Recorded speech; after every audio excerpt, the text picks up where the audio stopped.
Major Police Major Hazel Asilo ang tagapagsalita ng National Capital Region Police Office. Good morning po, Major Asilo. Good morning po, Sir Aljo, at sa ating mga taga-subaybay. Magandang umaga po. So far, ano po ang assessment ng NCRPO sa ginanap na 2 trillion peso march kahapon? Naging generally peaceful naman po yung ating ginawang pagbabantay sa ating mga naganap na mga pagtitipon dito sa area ng Manila at sa Quezon City.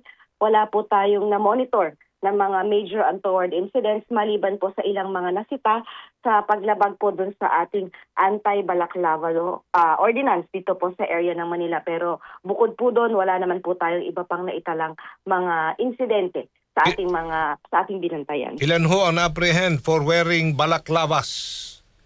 Wala naman po tayo na-apprehend kasi po sila ay mga nahuli sa first offense. So pinakawalan din po sila after po silang mapagsabihan at ma-inform tungkol dun sa ating ini-implement na anti-Balaclava ordinance ng Maynila. So nasa 4 po yan na mga tauhan, mga tao. 4. Ilang taon ho sila? Mga bata? Hindi po, mga of legal age na po. Kabilang na po dito yung napabalita kahapon na 3 sinasabing allegedly ay media personnel. So kasama po sila doon sa ating mga nasita sa paglabag dito sa ating ordinansa ito. Meron din nagsuot din sila ng bulletproof vests, tama ba? Yes po, sila po yan. Kaya po sila ay agad na inimbitahan natin sa Station 5 para po sila ay matanong kung bakit po ganun ang kanilang naging attire noong araw na yon, since yung naman pong iba nating mga media practitioners ay walang cover ang mukha at hindi rin po nakasuot ng kahit anumang protective gear. Di ba nila alam na may ordinansang Maynila na nagbabawal na takpan ng kanilang mga magtakip na mukha? Mukhang hindi po or Okay. hindi sila na-inform kaya po sila ay sinabihan. So pinakawalan din naman po sila matapos sila mabigyan ng stern warning. Wala naman ho nasaktan sa panig ng mga pulis?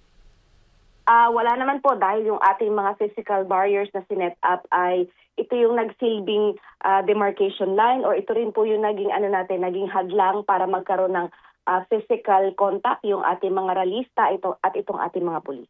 Opo. Ay, yung isa daw doon, estudyante daw ng Lasal? Dasmariñas?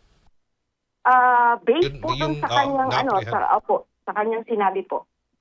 Okay. Asahan pa ang susunod ng mga magaganap daw na mga ganitong klaseng kilos protesta. Ano pong mga pag-aandang gagawin ho ng NCRPO? Kami naman po sa NCRPO, sa PNP ay nakaredy po.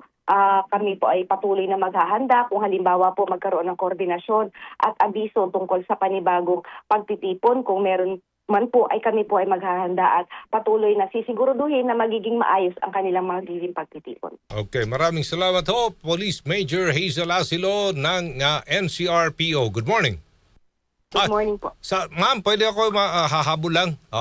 Yes po. Ano po ang mga inilalatag nating seguridad ngayon pong ilang araw, 24 days na lang bago ho magpasko? Yes po. So ngayon po kung ang kahapon ang pinaghandaan natin is yung ating November 30 Bonifacio Rally. Ngayon naman po ay paghahandaan natin yung deployment po natin sa ating mga convergence areas, lalo po dun sa ating mga areas na pupuntahan ng ating mga kababayan, lalo't magpapasko, yung ating mga terminals, yung ating mga malls. So agad po kayo makakakita ng ating mga deployed na mga police personnel, hindi na po CDM contingents, dito po sa mga areas ng mall at sa ating mga simbahan, ganun din po sa mga transport hubs para siguraduhin po na yung ating mga kababayan na magbabakasyon, lalabas ng Metro Manila ay magiging ligtas po sa kanilang pag-uwi sa kanilang mga probinsya. Okay, thank you so much, Major Hazel Asilo. Maraming salamat po.